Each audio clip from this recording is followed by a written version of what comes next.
Assalamualaikum warahmatullahi wabarakatuh. Salam sejahtera kepada semua sahabat gagasan Daksina sekalian.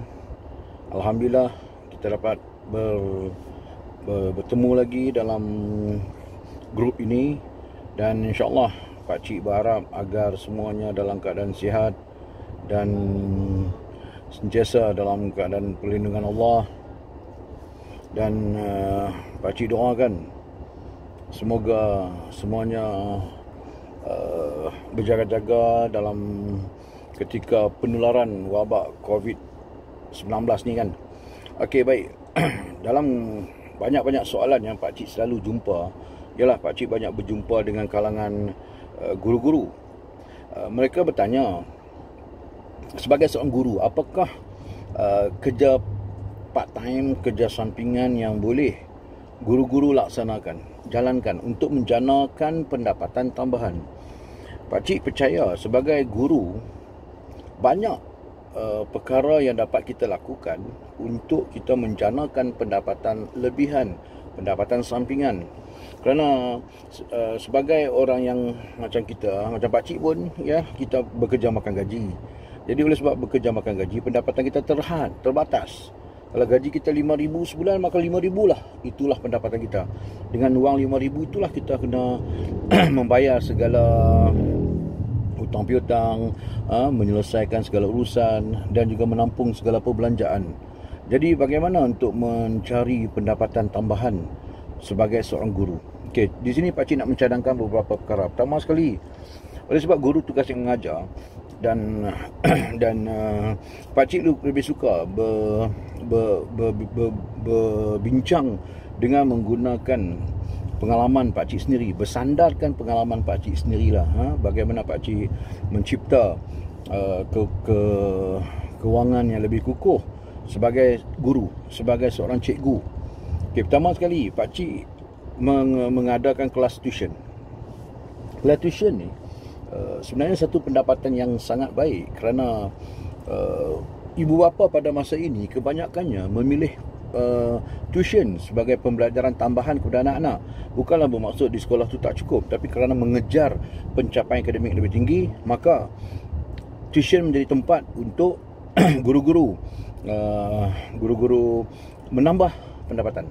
Okey, kalau kita lihat pada hari ini, banyak pusat tuition yang diwujudkan.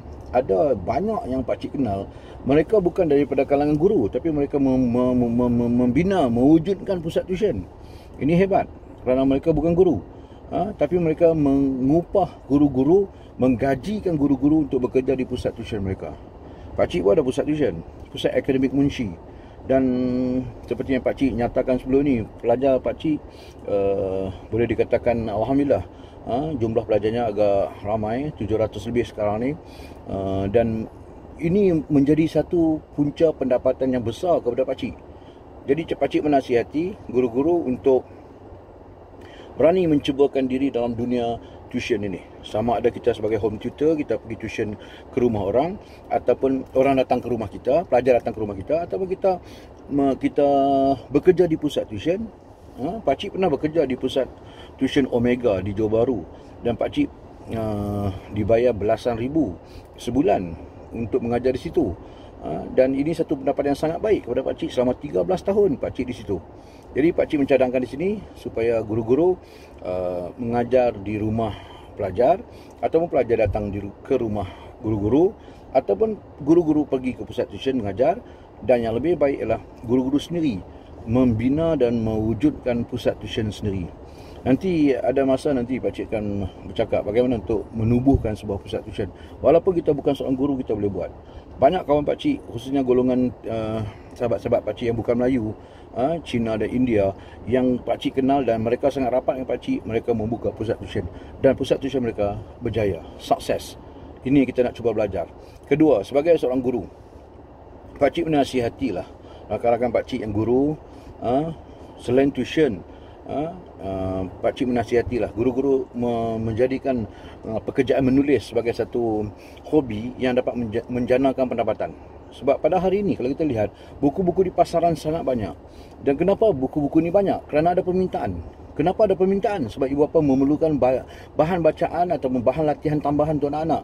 Jadi guru-guru boleh menggunakan kepakaran mereka dalam bidang mereka, dalam subjek mereka untuk menulis buku. Dan untuk menerbitkan buku tidak ada masalah. Banyak penerbit buku yang memang memerlukan buku-buku terbaik daripada guru-guru sekalian.